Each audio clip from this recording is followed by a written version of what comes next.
the best fighter pound for pound of the century. Well, strong words from Iron Mike.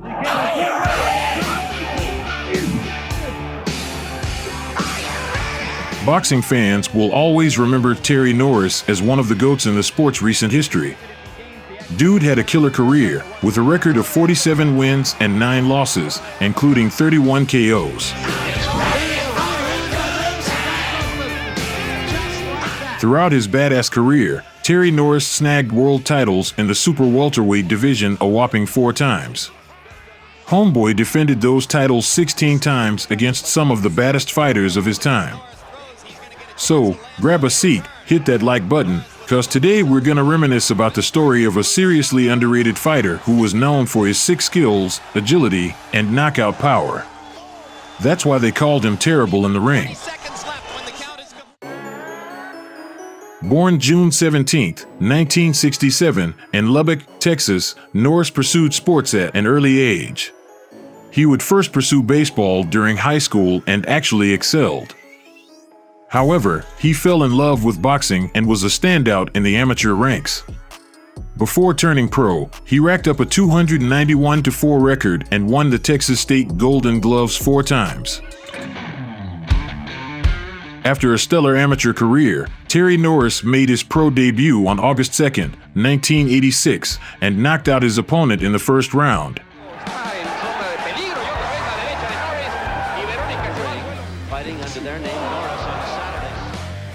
In the boxing game, Terry was known for his slick moves and technical skills, plus he had some serious punching power. They called him terrible in the ring.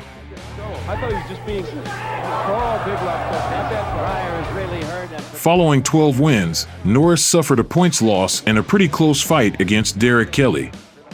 Terry blamed this setback on a tough weight cut that left him physically drained. He knows he's hurt. He has got about 30 seconds left to stand with. Kelly doing a good thing here. He's not rushing the shot. He knows it. We're in the final minute of the fight.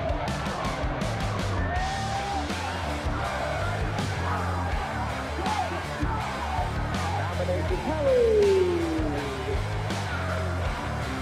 He bounced back against Edward Neblett.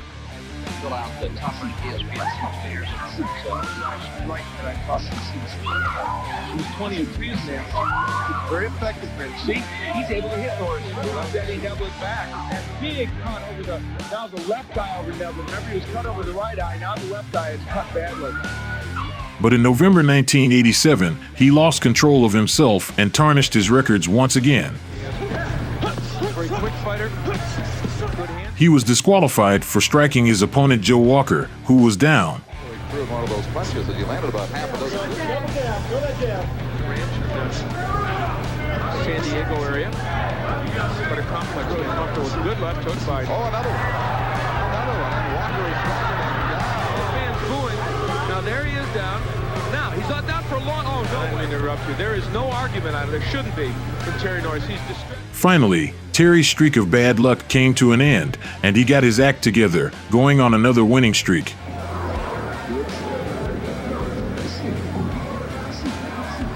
Among the opponents he defeated were 2 future champions, Quincy Taylor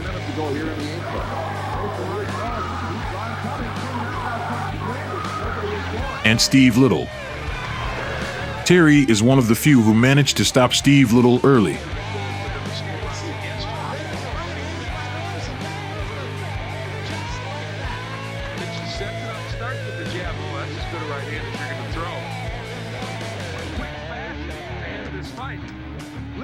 He also scored a decision victory over former champion Buster Drayton.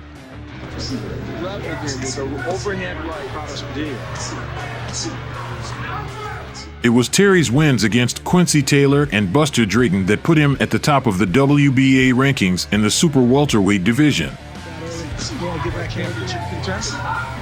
Downstairs and upstairs by Norris to the right hand. Another low blow by Drayton, but Terry Norris hurts him with the right hand. Big shot. The right hand's back straightened up, and he's hurt in trouble. And look at the veteran out there.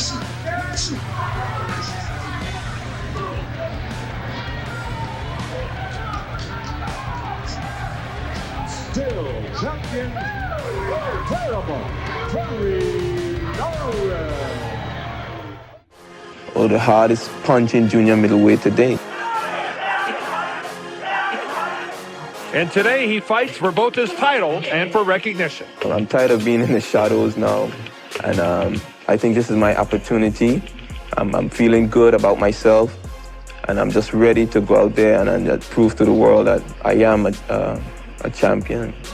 Underway from the Atlantic City Convention Center for the WBA Junior Middleweight title, Julian Jackson and Terry Norris. On July 30th, 1989, Terry faced the hard-hitting Julian Jackson for the WBA super welterweight title. In the first round, the challenger dominated the champion. Away from the champion. I think Julian Jackson's having a lot of trouble with the speed. Oh, Julian, and right now the champion looking a little perplexed. You have to I think, if you're the Norris corner, the fact that Norris and his people are well aware of the fact that Julian tried to box in the opening stages of this fight without taking a whole lot. A right from Norris caught the glove. But then typical for the champion on the right of your screen. The exchange with a right hand at the end, and Norris was out of range. Here in the first round. The second round also started in Terry's favor. However, one mistake cost him the victory. He took a few steps back without throwing punches. And Jackson's devastating right hook landed on his chin, sending him to the canvas. Go and try to work the body. Move in and out of a southpaw stance. And again, punch coming back from the champion, but Norris got under it if it was. He looks totally relaxed and totally... Terry struggled to get back on his feet, but referee Joe Cortez stopped the fight. Incredible knockout ratio of Jackson. Whoa! And then right to that, Terry Norris. Carrying a little bit, he just drops it there a little bit and just gave enough. Another right. Just nicking the glove, and I'm afraid the second punches are after the fact. Terry's first crack at the title turned out to be a bust. He said he's all right, but Joe Cortez doesn't believe him. That's it. After 3 successful bouts, Norris got another shot at the super welterweight championship, this time the WBC version. His opponent was John Mugabe, also known as the Beast. Mugabe, boasting an impressive record of 36 knockouts out of 36 wins, made Terry the clear underdog. It is the final round. There's the bell for the WBC. But right from the get-go of the first round, Terrible landed a left hook. And after a prolonged beating, Mugabe found himself on the canvas. And use his skills as much as he can.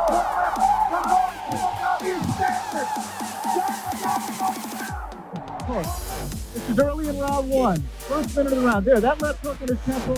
John, struggling to get up, was just trying to avoid getting knocked out. Drop his mouthpiece. Can he hang on? He's in much more trouble here. And Mugabe right to Norris. Who are the legs of Mugabe? It is John Mugabe that has a track record of coming out of the block with Norris. But closer to the end of the fight, Terry delivered an uppercut, and his opponent fell face first into a heavy knockout. I say move the right hand, pop, right there, there it is, right, straight right hand. That clock from right there. Thus, Terry became the new WBC super welterweight world champion. This victory marked the beginning of his triumphant journey. 3 months later, Norris headed to France for his first title defense. His opponent was local fighter René Jacot, who lost the bout by unanimous decision. On February 9th, 1991, Terry Norris defended his title once again, this time against the returning legend Sugar Ray Leonard at Madison Square Garden. Fighters are using 10-ounce attachments, which is unusual, and learned a lesson. Pretty soon, Sugar will start. Norris maintained complete control and didn't give the great champion any chance. Can be unnerved or not. 30 seconds around. In the second round, Terry sent Sugar Ray to the canvas. Inside of 10, Norris, with a left hand. Leonard stumbled back. Too frisky here. This is not quite as much a knockdown as it is. He's lost his balance. He went down. The same thing happened in the 7th round. And a right hand, and Leonard. Right there, the right hand. Despite Norris's total domination, Ray lasted until the end of the 12th round, but lost decisively on points. Norris a solid.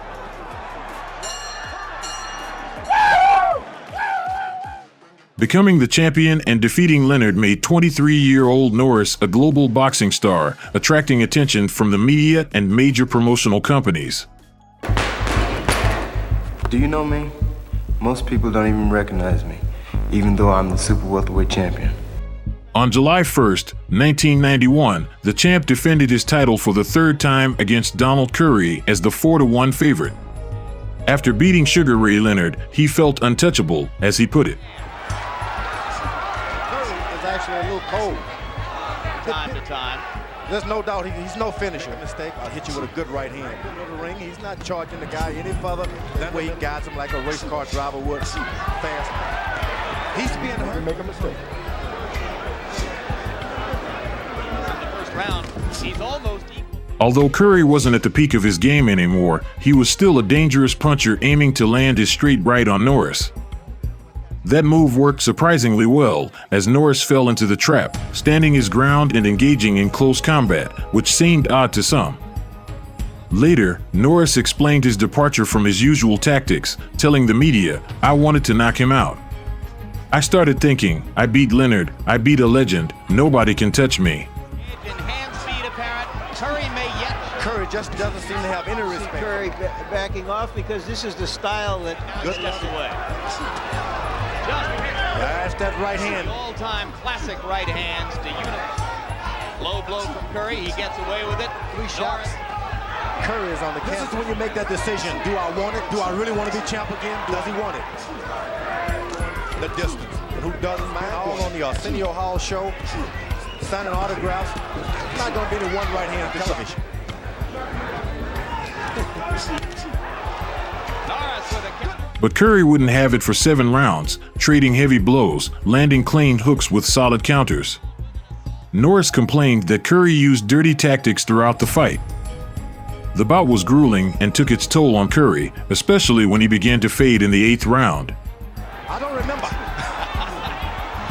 slip. Let's take a look at the knockdown. Here's a right that staggered him. Curry tried one last hurrah, a powerful combination of lefts and rights that seemed to shake the champion. Wireless microphone. Almost all other referees have won it for. There was a left hook that hurt Curry, but he keeps coming back.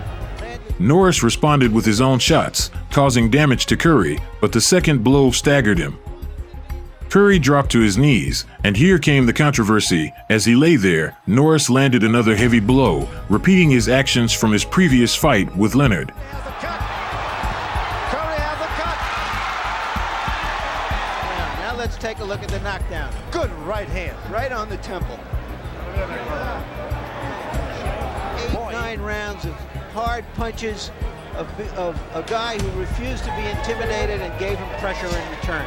And indeed. Referee Chuck Hassel, who showed little control throughout the fight, chose to ignore this blow, finishing the count to 10 with just seconds remaining in the round. This was Norris' first win after beating Sugar Ray Leonard. This win made Terry Norris the man at 154 pounds.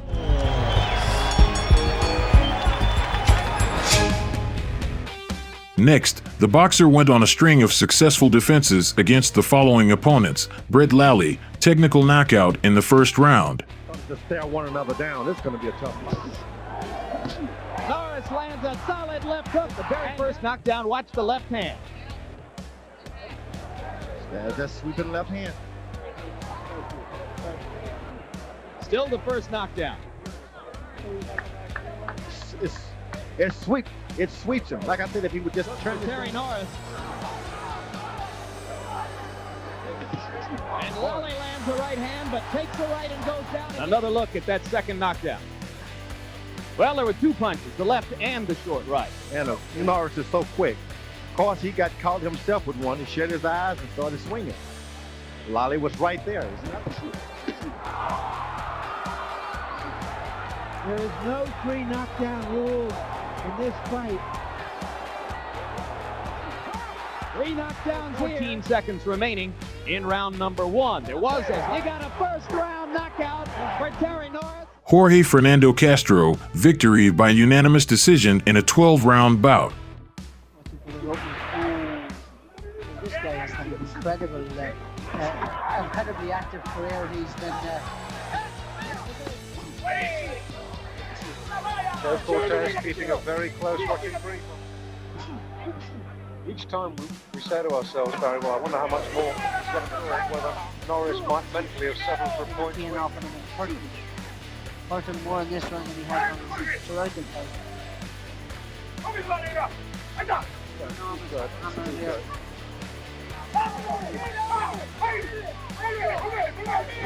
No chance for Castro to salvage anything.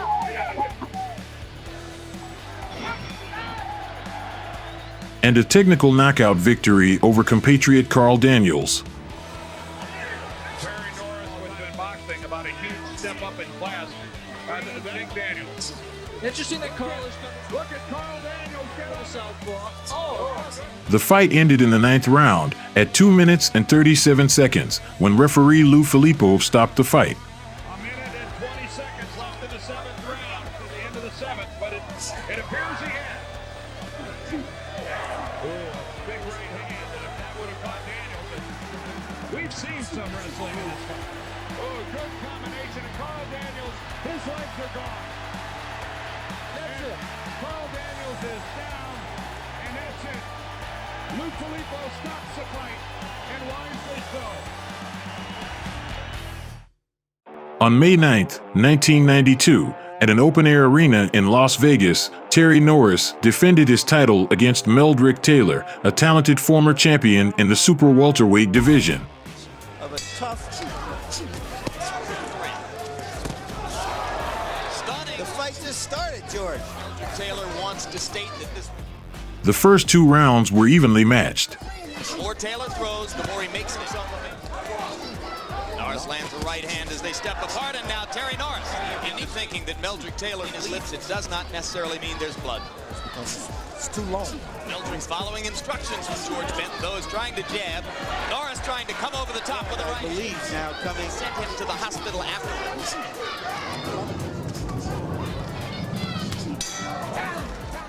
In the 3rd round, Norris took the lead, landing power shots more frequently. Left to the bus is taking over again, though I didn't get him low. Right hand lands.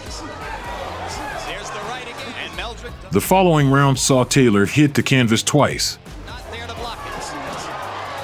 Overhand right. Taylor wobbly. Right on top of the head. Strange that a middleweight fighter can knock you down in that fashion. If you remember one in return. Norris with another solid right. Meldrick is woozy on the ropes. Second knockdown. Taylor is hurt, and a punch on top of the head sends him reeling. He's off balance. But when you're hurt. Only your heart and only your memory can give you those instructions. And those shots, the first one was right on the between the... After that, referee Mills Lane stopped the bout. A decision for Lane to make. He's very close to stopping it, and there it is. Rightful decision. Interestingly, Terry Norris has a history of hitting fighters when they're down. Norris became the only fighter to stop Taylor in just 4 rounds. In 1993, on the advice of his representative Joe Sajatovich, Terry signed a long-term contract with Don King. In the future, Norris would regret his decision. Round 1, scheduled for junior middleweight title. That was a nice one. Gets Norris back with a right. This is an attack of Norris. I mean, he just... After another win against Pat Lawler, he declined to continue the fight in the 3rd round. On February 20th, 1993, Terry faced off against Maurice Blocker. Man, he looks like a spear. Boy, is that guy tall and thin.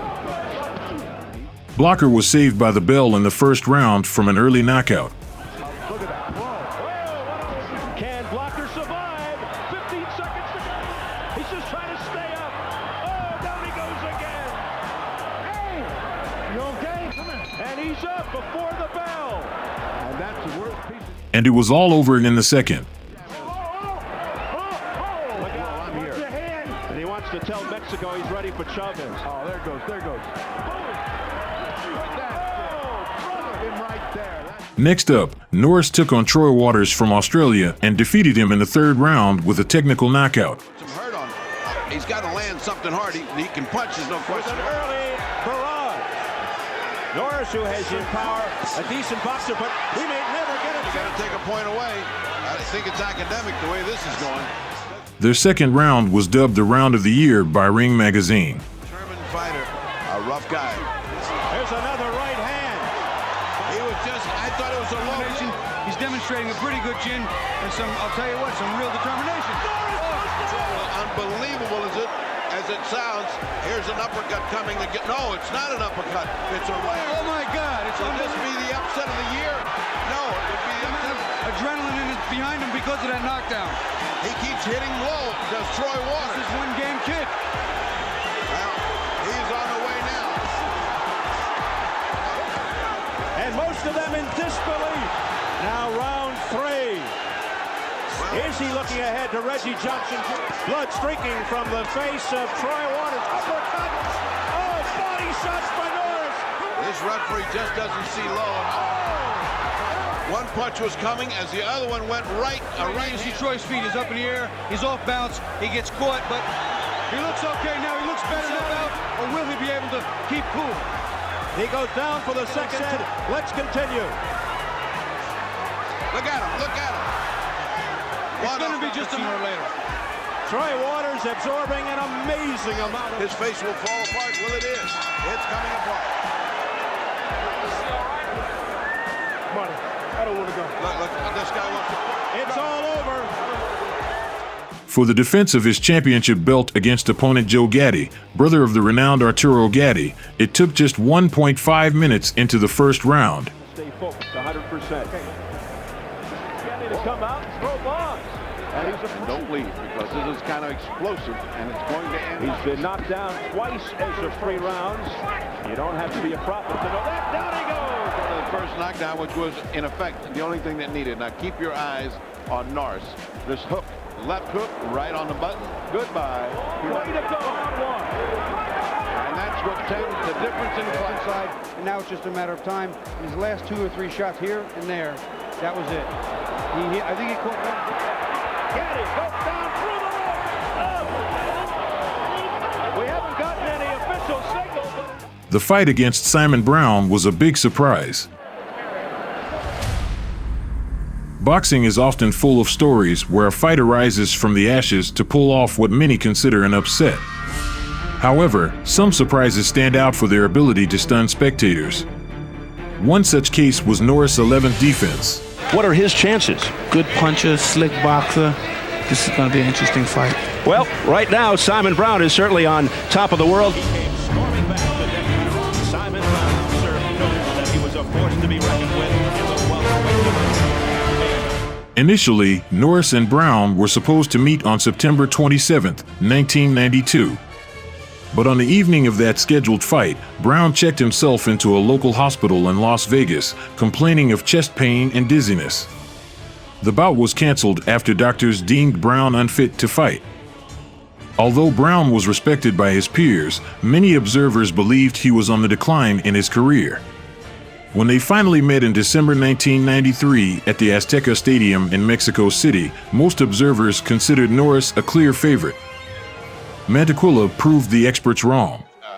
A point in his chin where he goes down, and the difference in size is kind of surprising when you first look at him. Of course, to win early and just abandoning everything but all the distance and experience in title fights that he has. Oh, he's punching. Norris dropped Waters in the first. Norris got lazy in the second. Very hard is Norris. 1989. And Norris in that fight. Once Terry Norris finds out he can walk through you, he will. In the final seconds of the first round, Brown sent the champion down with a powerful left hook. He's a great body puncher. And down goes Norris. He steps into him, what? Boom. Right on the chin. Dead in the... Knockdown. It's a 10-8 round for Simon Brown to start out. Norris, what a shocker. He shoved it quick. He stuck him with a... Normally a nimble and athletic boxer, Norris chose to attack Brown this time instead of going on the defensive after the knockdown. It led to catastrophic consequences. Big, hard, good good chin and just tried hard. But Simon Brown's been tested. Combinations going, and that's what put Terry on it. He goes down. He just gets up fighting, and that's the mark of a great champion. Has the early speed as well, and he's dangerous, particularly when he's behind, as we saw against his good friend Maurice Blocker. But here, By the end of the second round, a right hand had Norris on shaky legs. less than 30 seconds in round 2. Hey, with the amount of power they're throwing in each shot, there goes Norris again. He's a flag. Here you see later in the round where the right hand right on the temple, Norris's legs come out from under him once again. In the third round, Norris foolishly continued to press forward. But his punches had no effect on the former champion, while Brown was putting Norris on his knees with every powerful blow. There's another big right hand landed on the money, and I'll tell you right now, Terry Norris does not have his legs under him. No. He's in trouble. we're only in round 3, and Simon Brown having his way with the champion midway through the third. Stronger than the challenger Brown. He's just letting it all hang out. This could be his last stand. And he's also better defensively. At the end of the round, another right hand from Brown again hurt Norris and sent him staggering back to his corner. Blood on the lower lip of Simon Brown as the bell goes. And look at this. Knocked down once and staggered. In the first minute of the fourth round, a right hand knocked Norris out. To keep Simon Brown off him, because Simon Brown can... Derek Kelly in 87, Joseph Walker a disqualification. Look at that right hand. One punch will do it, and here it comes. It's a right hand to the back of the head almost. This outcome was the sensation of the year in 1993. Ripples from it traveled across the boxing universe. On a cool and fresh evening in Mexico City, Brown turned back the clock and thus secured one of the most stunning victories ever seen. 4 months later, Terry came back and scored a knockout victory against Mexican fighter Armando Campos. He knows compositions are just so crisp and accurate. On May 7th, 1994, Norris got a shot at reclaiming his belt and settling the score in a rematch with Simon Brown. Terry's first rematch. There's no question about it. Simon Brown can punch, and he shows that great chance. Combinations to the head. Just that straightforward offensive mind. He has defense on it. Yes, if Brown makes a mistake. Brown just made a mistake. In prime time fighting.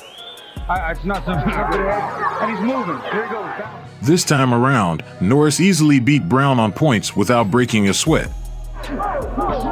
Fight not just stay. Now, we don't know, some things may be wrong. He may really be hurt from some of the body shots, some of the shots in the chin. He's a Norris looking for redemption. I'll tell you what, there's no quitting. Looks like he thinks he's losing his title. I mean, and still win this fight. It's only smiles. Look at this. Look at this.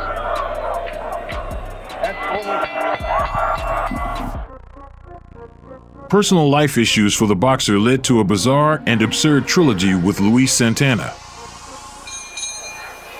This is the first defense of these. On November 12, 1994, in Mexico, Terry defended his title against journeyman boxer Luis Santana.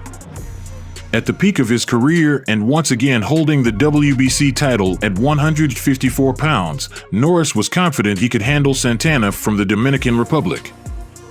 Norris started the fight with a lightning-fast attack and easily won the first 2 rounds. He's tightened up in the first couple of rounds here. As well, he speaks very little English, he understands it. Focus, they say, in the corner there, as we come out for the third round then. Certainly one of the most experienced guys around Just here. a year out, so maybe his appetite will be a little bit.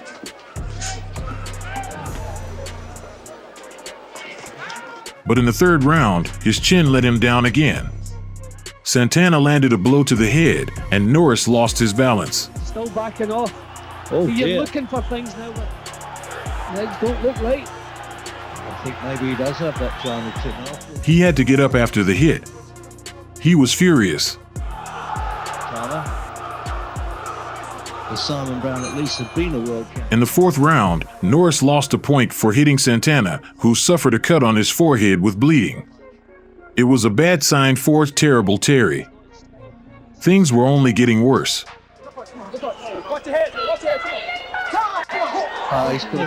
An accidental clash. I don't know why any points. Yes, cut right up. Well, it's called it an accidental headbutt and took a point. What can the referee do? Oh boy, there's some needle going on here. Now we've got the injury to go with it. Anybody, you know, they sometimes never get over a stoppage that he had round then of this WBC. After shaking. In the fifth round, firmly in control and once again seeking a knockout, Norris landed a left-hand rabbit shot on Santana. Hand it to Norris, he still fancies the job. There he comes again. Maybe it's just a mannerism that we misjudge. Oh, back of the... I mean, there's no reason for him to be in the floor. Honestly. Santana collapsed flat on his back, arms outstretched. Norris immediately suspected his opponent was trying to win the title through disqualification. However, Santana appeared genuinely distressed, with his closed eyes darting around in his skull. Santana said he couldn't continue the fight, and the ref disqualified the champ. Eventually, Santana was stretchered out of the ring, the new champion.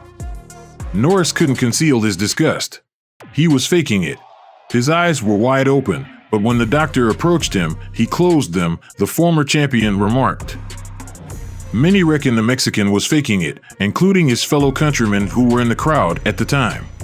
Ringside. On April 8, 1995, a rematch took place. Terry smashed the newly crowned champion. Well, it will be if it hits his last bout. And Terry Norris comes forward. Puts a couple shots together. Good right hand by Norris does not want to be backing straight up after the exchange in the second half. Santana found himself on the canvas several times. There was no doubt among the audience and experts that the Terrible would regain the title. Big shot. Now Santana coming forward, but perhaps his best chance would be if it goes down from a right mandatory 8. What went down with Terry Norris at the end of the third round still remains a mystery.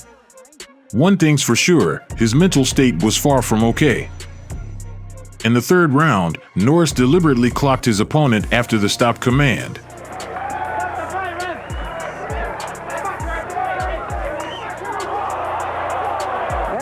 Result? Second disqualification. Santana kept the title while being knocked out cold. Now that I had a rematch, I'm going to listen for the bell, make sure I don't hit him on the head. On August 19th, 1995, the third fight between Luis and Terry took place. On the third attempt, Norris managed to legally knock out Santana and regain the championship belt. Alex, if you're Luis, referee was generous in awarding a knockout, but he definitely did buckle him for a second. A good combination. Debates continue as to whether Santana faked his injury in the first fight. If it was a play, he played it perfectly, that's for sure. Norris was too aggressively attacking in both initial encounters, that's also obvious.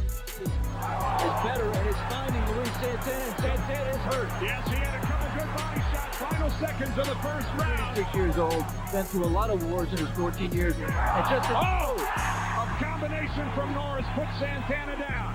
This is the first knockdown here in the second round.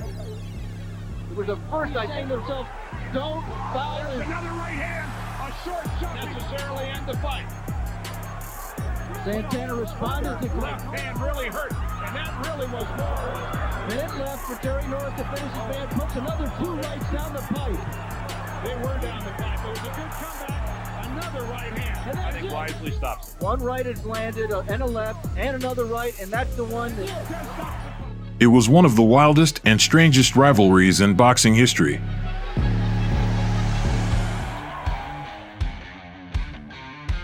A month later, he defended his belt against David Gonzalez, winning by a 9th-round technical knockout. Right hand by Norris. Steals right there. This one is almost done. On December 16, 1995, Terry unified titles with the undefeated Paul Vaden, IBF champion. There had been a well-documented history of animosity between the fighters for many years. It wasn't just your typical staged clash of fighters, it was real animosity.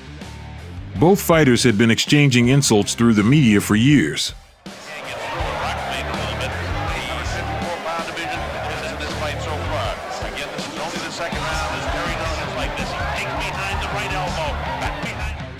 The terrible Terry claimed to have broken Vaden's nose during sparring in the early 90s, calling him a crybaby. In response, Vaden began a romantic relationship with Kelly Norris, Terry's wife. Norris said nasty things about Vaden's late father, which angered him. Vaden wrote a malicious poem about Norris, which was published in the Ring magazine.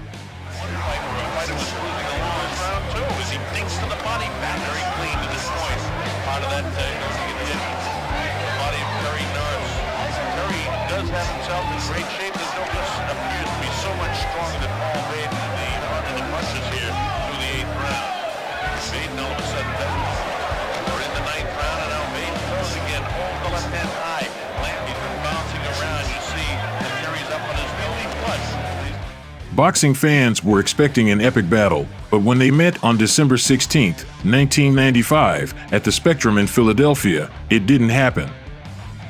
Norris easily defeated his opponent, winning by unanimous decision in 12 rounds and becoming the holder of the WBC and IBF world titles in the super welterweight division.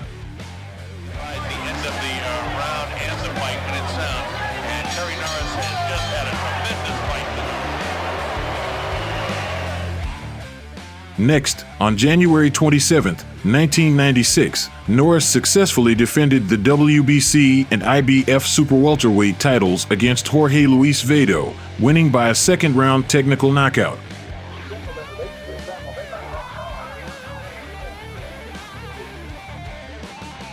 Terry held the status of the division's best boxer until 1997.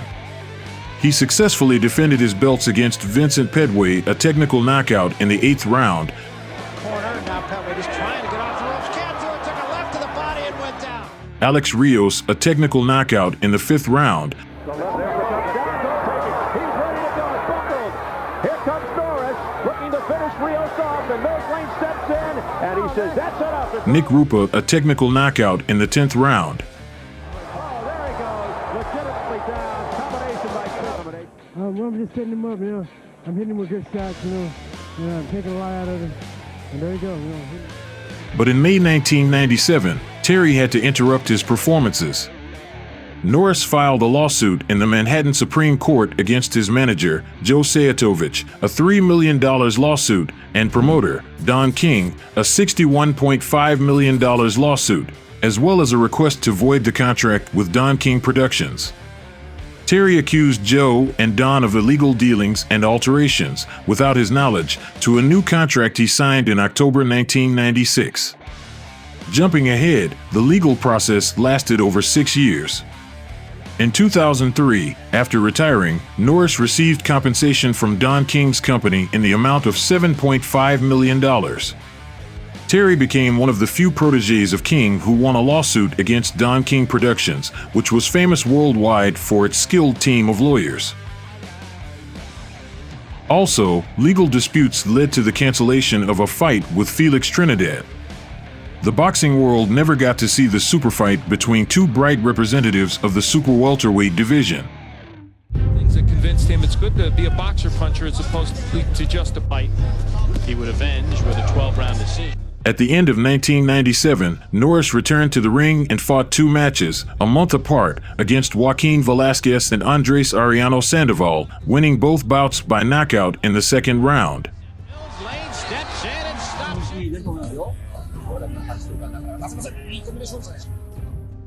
It seemed like Terry Norris would leave the ring as a champion since he confidently defeated all title contenders. However, every fighter eventually hits a rough patch. The Terrible encountered such a period during his bout with the moderate Keith Mullings. Mullings, who had only 1 victory in his last 6 fights, was the underdog at 10-to-1 odds. Nevertheless, the Brooklyn Assassin secured a TKO victory in the 9th round, shattering the 3-time champion's plans for a lucrative showdown with Oscar de la Hoya. Has no fear as he goes after the world champion Terry Norris. That could have been scored as a knockdown, and he is almost out on his feet, it appears. We'll have an upset in the making. Can you believe Terry Mullins? He has 9 months later, in the next fight against the resilient American Dana Rosenblatt, Terry suffered a defeat by unanimous decision after 12 rounds. And this is also an indication, I have to say, that Terry Norris, 51 seconds on his feet. 8 rounds for the most part in very convincing fashion. It would be hard to... On November 30th, 1998, Terry had his final battle against Frenchman Laurent Boudouani. He lost by technical knockout in the 9th round.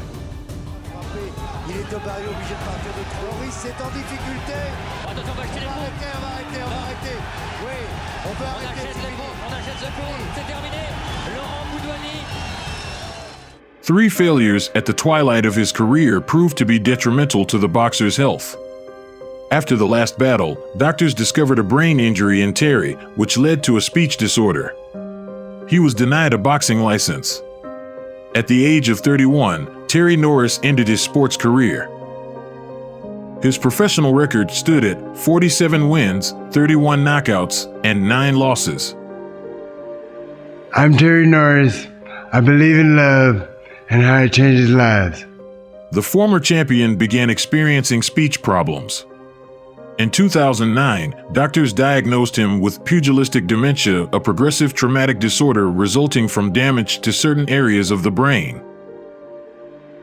After retiring, Terry underwent several courses of medical rehabilitation. The boxer moved to Los Angeles, where he opened a gym and founded a foundation to help former professional fighters suffering from various illnesses and facing difficult life situations. Norris and his wife, Tanya, developed training programs for beginner groups and amateur boxers. The champion wisely invested his earnings. Terry and Tanya have 6 children and 1 grandchild. The Terrible actively maintains his physical fitness. He continues to successfully fight the ailment that affected his brain. In 2005, Terry was inducted into the International Boxing Hall of Fame.